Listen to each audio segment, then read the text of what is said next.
টানা আড়াই ঘন্টা চেষ্টার পরও ফ্যাসিস্ট আওয়ামী সরকারের সাবেক মন্ত্রী আমির হোসেন আমুর বাসভবনের একটি ইটও ভাঙতে পারেনি শক্তিশালী বুলডোজার। অবশ্য বাড়ি না বলে প্রাসাদ বললেও কম বলা হবে বরিশাল নগরের বগুড়া রোডে থাকা 3 তলা ওই ভবনটিকে। বুধবার দিন শেষের মধ্যরাত থেকে বৃহস্পতিবার ভোররাত পর্যন্ত সেটি ভাঙার চেষ্টা করে ব্যর্থ হয় বিক্ষুব্ধরা। পরে ভবনের ভেতরে থাকা আসবাবপত্র বাইরে এনে আগুন ধরিয়ে দেওয়া হয়।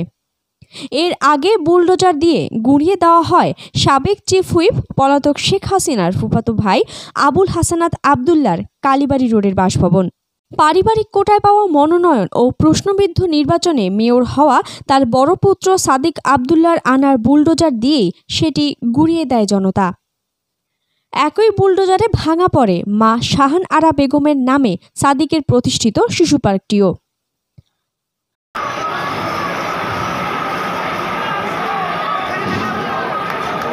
বুধবার সন্ধ্যায় ধানমন্ডি 32 নম্বরের শিক্ষার্থীদের অভিযানের পরপরই বরিশালেও ফ্যাসিস্ট সরকারের সাবেক মন্ত্রী এমপিদের বাসভবন গুঁড়িয়ে দেওয়ার উদ্যোগ নেয় বিক্ষুব্ধ জনতা।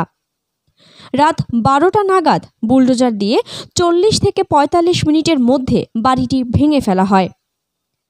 সিটি কর্পোরেশনের নির্ভরযোগ্য একটি সূত্রে পাওয়া তথ্যানুযায়ী 2018 সালে প্রশ্নবিদ্ধ নির্বাচনে মেয়র হওয়ার পর এই বুলডোজারটি নগর ভবনের জন্য সংগ্রহ করেছিলেন হাসানাত পুত্র সাদিক আবদুল্লাহ। সবশেষ সেই বুলডোজারই ভাঙা পড়ল তার বাপ দাদার বাড়ি আর মায়ের নামে গড়া পার্ক। হাসানাত আবদুল্লার বাড়ির পর ছাত্র জনতা বুলডোজার নিয়ে নগরীর বগুড়া রোডে থাকা আমির হোসেন আমুর বাড়িতে যায় সেটি ভাঙার জন্য। ভূতের বাড়ি নামে খ্যাত আমুর বাসভবনের গেট ভেঙে ঢুকলেও প্রায় আড়াই ঘন্টা চেষ্টার পরও মূল ভবনের নিচতলায় থাকা একটি জানালার একাংশ স্থানচ্যুত করা ছাড়া আর কিছুই করতে পারেনি দানবযন্ত্রটি। তবে এ সময় ভবনের ভেতরে থাকা আসবাবপত্র ভাঙচুরের পাশাপাশি সকল মালামাল বাইরে এনে আগুন ধরিয়ে দেয় বিক্ষুব্ধরা।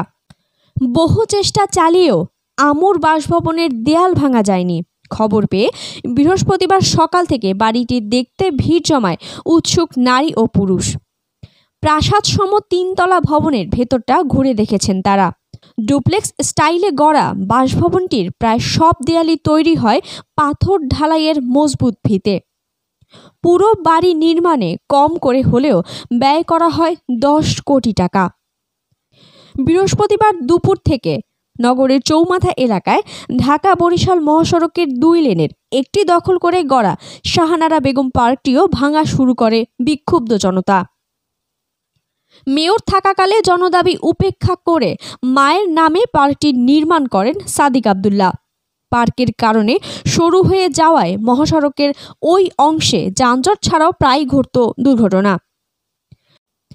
মেয়র থাকাকালে সাদিকের সংগ্রহ করা বুলডোজার দিয়েই এটিও ভাঙছে শিক্ষার্থীরা, যা নির্মাণে সিটি কর্পোরেশনের প্রায় 9 কোটি টাকা ব্যয় করেছিল সাদিক।